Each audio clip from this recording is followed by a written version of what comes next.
Zohran Mamdani মার্কিন যুক্তরাষ্ট্রের new York শহরের প্রথম নির্বাচিত মুসলিম মেয়র। মামদানি শুধু একজন মুসলিমই নন, তিনি একজন ডেমোক্রেটিক সোশ্যালিস্ট। নিউ ইয়র্কের মতো হাইপার ক্যাপিটালিস্টিক শহরে ডেমোক্রেটিক সোশ্যালিস্টের জয়। এর কারণ কি? একজন প্রো ফিলিস্তিন মামদানির জয়ের অন্যতম কারণ সে নিউ ইয়র্কের মিডল ক্লাস জনগণের, মোট কথা সংখ্যাগরিষ্ঠ জনগণের সমস্যা সমাধানের জন্য রাজনীতি করছেন। আর এ কারণেই তাকে হারানোর জন্য আইপ্যাক সহ বহু বিলিয়ন ডলার খরচ করলেও তাতে দিন শেষে কোনো লাভই হয়নি। আবার আয়ারল্যান্ডে কিছুদিন আগে আরেক সোশ্যালিস্ট ডেমোক্রেটিক প্রো ফিলিস্তিনি ক্যাথারিন কনলি ভূমিধস জয় পেয়েছে আয়ারল্যান্ডের প্রেসিডেন্ট ইলেকশনে। তার বিজয়ের অন্যতম কারণ সামাজিক ন্যায় বিচারের বিষয় নিয়ে কাজ করার অঙ্গীকার। অর্থাৎ তিনিও আয়ারল্যান্ডের মানুষের জন্যই রাজনীতি করছেন। দুনিয়ার বিভিন্ন দেশে, এমনকি নিউ ইয়র্কের মতো হাইপার ক্যাপিটালিস্ট শহরে সোশ্যালিস্টরা জনসমর্থন পেলেও বাংলাদেশের মতো দেশে সোশ্যালিস্ট বা বাম ঘরানাদের কোনো জনসমর্থন নেই কেন? বন্ধুরা, আসসালামু আলাইকুম। আজ আমরা জানব বাংলাদেশের সোশ্যালিস্ট ও কমিউনিস্টরা মূলত কিসের রাজনীতি করে এবং কার হয়ে রাজনীতি করে। পৃথিবীর অন্যান্য দেশের বাম রাজনীতি থেকে বাংলাদেশের বাম রাজনীতি ঠিক কোন জায়গায় আলাদা তা জানতে হলে আমাদের প্রথমে এ অঞ্চলের কমিউনিস্টদের ইতিহাস জানতে হবে। বাংলাদেশের কমিউনিস্টরা মূলত এক কথায় হিন্দুত্ববাদী। এটা কোনো এলিগেশন না।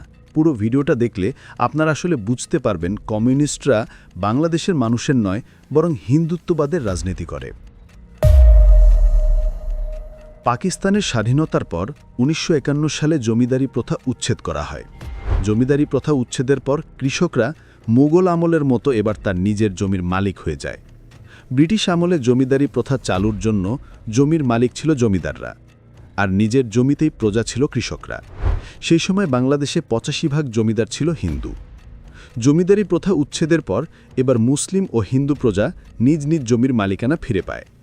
তবে জমিদারি হারিয়ে এই জমিদাররা এবার নতুন ক্যাম্পেইন শুরু করে। তারা হিন্দু প্রজাদের বোঝাতে সক্ষম হয় যে পাকিস্তান সৃষ্টি জমিদারি বিরোধী, অর্থাৎ হিন্দু বিরোধী। আর সে সময়ের অশিক্ষিত হিন্দু প্রজারা নিজদের জমি ফেরত পেয়েও জমিদারদের টোপ গলায় নেয়। তারা শুরু করে পাকিস্তানের জমিদারি প্রথা উচ্ছেদের বিরুদ্ধে সশস্ত্র আন্দোলন। এই আন্দোলনটাই পরে রূপ নেয় কমিউনিস্ট আন্দোলনে। জমিদারি প্রথা উচ্ছেদের ফলে মুসলিম ও হিন্দু প্রজারা নিজেদের জমি ফিরে পেলেও শুধুমাত্র জমিদারি হারানোর ফলে কমিউনিস্ট যে এইসব জমিদারের শানাপনারা পাকিস্তানকে ধর্মের ভিত্তিতে সৃষ্ট দেশ হিসেবে ক্যাম্পেইন চালায়। শুনতে অবাক লাগলেও সত্য, শ্রমিক শ্রেণীর জন্য সারা বিশ্বে কমিউনিস্টরা রাজনীতি করলেও বাংলাদেশের কমিউনিস্টদের রাজনীতি শুরু হয় শ্রমিকদের বিরুদ্ধে এবং জমিদারের পক্ষে। আমরা অনেকে ইলামিত্রের নাম শুনে তাকে বিরাট বিপ্লবী মনে করি। তেভাগা আন্দোলন নামটা শুনলে মনে হয়, ওয়াও, তিনি তো তাহলে কৃষকদের পক্ষে আন্দোলন করেছেন।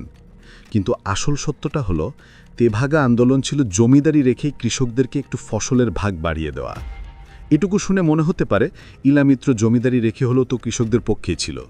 কিন্তু আসলে যেটা গোপন করা হয় তা হলো ইলামিত্র নিজেই ছিল চাঁপাইনবাবগঞ্জের জমিদারের স্ত্রী। অর্থাৎ তাদের চেষ্টা ছিল পাকিস্তান সৃষ্টির পর যেন কোনোভাবেই জমিদারি প্রথা তুলে না নেওয়া হয়। প্রজাদের ফসলের ভাগ বাড়িয়ে দেওয়া যেতে পারে, কিন্তু জমিদারি প্রথা তোলা যাবে না। এমনিভাবে কমিউনিস্টদের বিরাট নেতা কমরেড মণি সিংহ ছিল নেত্রকোনা জমিদারের পরিবারের। কিন্তু প্রশ্ন হলো, জমিদারের এই শানাপনারা কেন কমিউনিস্ট দলে যোগ দিল? মূলত বাংলাদেশের কমিউনিস্ট রাজনীতিকে হাইজ্যাক করে নেয় এই সকল জমিদারেরা ইসলামকে কোপানোর জন্য। যেহেতু কমিউনিস্ট রাজনীতি করলে ধর্মের বিরুদ্ধে যাওয়া যায়, তাই তারা শুধুমাত্র ইসলামকে কোপানোর জন্য কমিউনিস্ট রাজনীতি শুরু করে। মুসলিম অধ্যুষিত বাংলাদেশে জমিদারের শানাপনারা হিন্দুত্ববাদী রাজনীতি শুরু করে কমিউনিজমের মাধ্যমে। আর এই হিন্দুত্ববাদী রাজনীতি যাতে ধরা না পড়ে যায়, তার জন্য তারা মন গড়া প্রগতিশীলতার বয়ান ব্যবহার করে। কিন্তু কিভাবে? চলুন জানা যাক। পাকিস্তান সৃষ্টির পর রোমের রেনেসাকে নকল করে বেঙ্গল রেনেসা নামক ফেক একটা হিন্দুত্ববাদী বয়ান সৃষ্টি করে কমিউনিস্ট পার্টির লোকজনেরা। তাদের বয়ানে তারা মুসলিমদের বাংলা অঞ্চলে আসার আগে নাকি শ্রেষ্ঠ জাতি ছিল।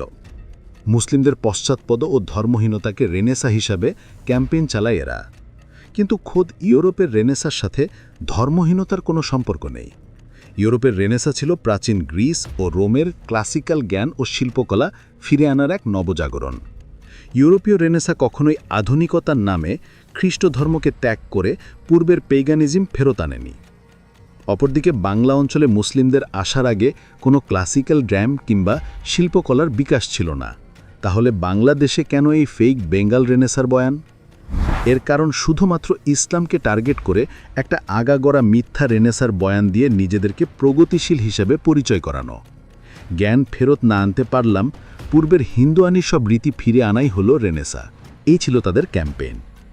নিজেদের হিন্দুত্বের বেলায় তাই সেটাকে তারা পশ্চাৎপদ বলে না, অর্থাৎ মুসলিমরা আসার আগে যা ছিল তাই যেন প্রগতিশীলতা।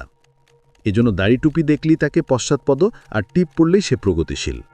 মোট কথা, পাকিস্তান সৃষ্টির পর কালচারালি জমিদারের হিন্দুত্ববাদী ফিরিয়ে আনার জন্য ফেক রেনেসার বয়ান দিয়ে নিজেদেরকে প্রগতিশীল হিসেবে জাহির করা।